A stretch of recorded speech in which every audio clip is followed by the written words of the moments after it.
সবাইকে, কেমন আছো তোমরা সবাই? আশা করছি গরমের মধ্যেও তোমরা সবাই খুব ভালো আছো, সুস্থ আছো। এই রোদ গরমের মধ্যে নিজের স্কিনের যত্ন তো আমরা সবাই নিয়েই ফেলছি, সেটা তো ওপর থেকে, কিন্তু ভেতর থেকে কি আমরা যত্ন নিচ্ছি? তো আমাদেরকে কিন্তু ভেতর থেকেও যত্ন নিতে হবে, তাহলে কিন্তু আমরা ডিহাইড্রেশনেও ভুগবো। তো চলো আজ বানাবো ডিটক্স ওয়াটার। একটা কাঁচের জগের মধ্যে পরিমাণ মতো জল নিয়ে তার মধ্যে দিয়ে দেবে শসা, গাজর আর স্লাইড করা লেবু, আর তার সাথে অবশ্যই দেবে পুদিনা পাতা। যদি পুদিনা পাতা না থাকে তাহলে দেবে ধনে পাতা, আর এটা 2 ঘন্টার জন্য রেখে দেবে ফ্রিজে। তারপর আসি ফেস আইসিংয়ের দিকে, যেটা আমাদের সকলেরই করা উচিত এই গরমের মধ্যে। অন্তত একটুখানি রিলিফ তো পাওয়াই যায়, আর এটা আমাদের স্কিনের জন্য খুবই উপকারী।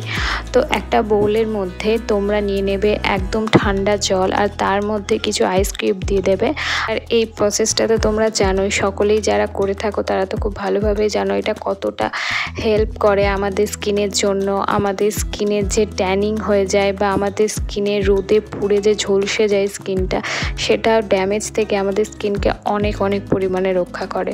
আর আমরা অনেক পরিমাণে রিলিফ পাই গরমের হাত থেকে, আর স্কিন প্রচণ্ড গ্লোয়িং করে তোলে। আমি অনেক সেলিব্রিটি বা অনেককে দেখেছি এই প্রসেসটা করে থাকে, বা মেকআপের আগে তোমরা এই প্রসেসটা অ্যাপ্লাই করতেই পারো। এটা করার পর যখন তোমরা মেকআপটা করবে তখন দেখবে মেকআপটা কতক্ষণ স্টে করে। তো আমার আইসিং করা হয়ে গেছে। এরপর দেখো আমার মুখটা ন্যাচারালি কতটা গ্লোয়িং লাগছে। তারপর তৈরি করব একটা DIY ফেস মাস্ক, যেটার জন্য এখানে আমি নিয়েছি কফি, দই আর মধু নিয়েছি আমার ড্রাই স্কিনের জন্য। তোমরা অ্যালোভেরা জেলও নিতে পারো। এই সমস্তটাকে খুব ভালোভাবে মিক্স করে তারপর মুখের মধ্যে অ্যাপ্লাই করতে হবে। তো মুখে অ্যাপ্লাই করার আগে তো মুখটাকে ধুয়ে নিতে হবে, যেটা সকলেই জানো। কফি ত্বকের মধ্যে কোলাজেনের মাত্রা বাড়াতে এবং পিগমেন্টেশনকে কমাতে অনেক সাহায্য করে। আর এই গরমের মধ্যে আমাদের সকলেরই তো ট্যানের প্রবলেমটা হয়েই থাকে, তো সেই কারণে কফির ফেস প্যাক খুবই উপকারী। কফি রিঙ্কেলসের সমস্যা এবং ত্বক ঝুলে দেওয়ার প্রবলেম থেকে অনেক সাহায্য করে থাকে, স্কিনে আর্দ্রতাও বজায় রাখে। তো এই ফেস প্যাকটা আমি রেখে দেবো 10 মিনিট মতো, তারপর ধুয়ে নেবো। আমাদের সমগ্র বডির মধ্যে সবচেয়ে বেশি অ্যাক্টিভ থাকে হাত এবং পা, তো হাতের এবং পায়ের যত্নটা একটু আলাদাভাবে নিতেই হবে।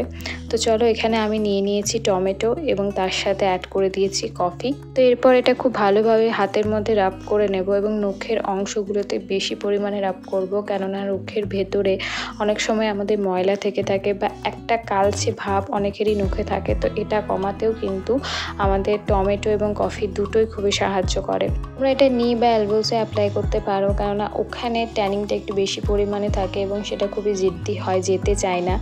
তো এটা কিন্তু খুবই উপকারী ওটার জন্য। তো আমিও কিন্তু এই হাতের সাথে সাথে আমার নি এবং এলবোজে এটা অ্যাপ্লাই করেছি। তো চলো তোমাদেরকে সেটা দেখাই। আর আমার এখানে ট্যানিংটা একটু কম রয়েছে, কিন্তু যেটুকুই রয়েছে সেটাও দেখতে খারাপ লাগে। আর বিশেষ করে হাত কাটা জামা কাপড় পরলে, স্লিভলেস পরলে বেশি জিনিসটা বাজে লাগে, আরও জায়গাটা কালো দেখায়। তো এর জন্য তোমরা কিন্তু এই প্রসেসটা অ্যাপ্লাই করতেই পারো, এটা খুবই উপকারী। 10 মিনিট মতো রেখে তারপর ধুয়ে নিতে হবে। আমি মুখ এবং হাত পা সবই ধুয়ে নিয়েছি, আর দেখো আমার স্কিনটা কতটা ক্লিয়ার লাগছে এবং কুনুয়ের যে ট্যানিংটা রয়েছে সেটাও অনেক পরিমাণে কমে গেছে। কিন্তু একবার অ্যাপ্লাই তো এটা কমবে না, আমাদেরকে এটা রেগুলার অ্যাপ্লাই করতে হবে। আর হাতগুলো চরম সফট হয়ে গেছিলো। তো চলো, আমরা আইস কিউব তো অনেকবারই অ্যাপ্লাই করেছি, এবার আমি এখানে অ্যাপ্লাই করব অ্যালোভেরাটা আমি 2-3 ঘন্টার জন্য ডিপ ফ্রিজে কেটে রেখে দিয়েছিলাম এবং এটা বরফ জমে যাওয়ার পর এখন আমি মুখে অ্যাপ্লাই করছি। তোমরা বুঝতে পারছো, এমনি অ্যালোভেরা এত ঠান্ডা, তারপরে যদি এটা ডিপ ফ্রিজে রেখে আইস জমে যাওয়ার পর নেওয়া হয় তাহলে তো মুখটা আরও ঠান্ডা করে দেয়। তো এই প্রসেসটা খুবই, আমি প্রথমবার এটা অ্যাপ্লাই করছি, এত ভালো লেগেছিলো। এটা মনে হচ্ছিলো আইস কিউবের থেকে অনেক বেশি উপকারী দেবে।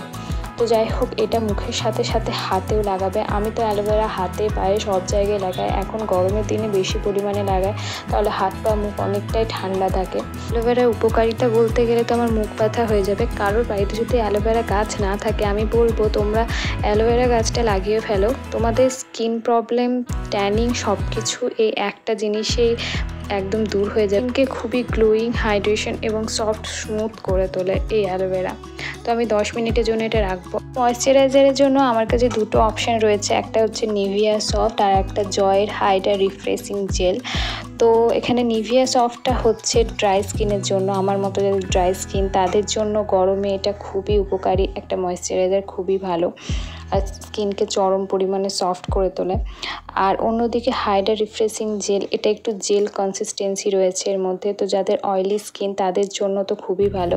জেল বেস ময়েশ্চারাইজার তাদের জন্য বেস্ট। আর এই জেল বেস ময়েশ্চারাইজারটা খুবই ভালো, আর জয়ের প্রোডাক্ট আমার বেসিক্যালি খুবই ভালো লাগে।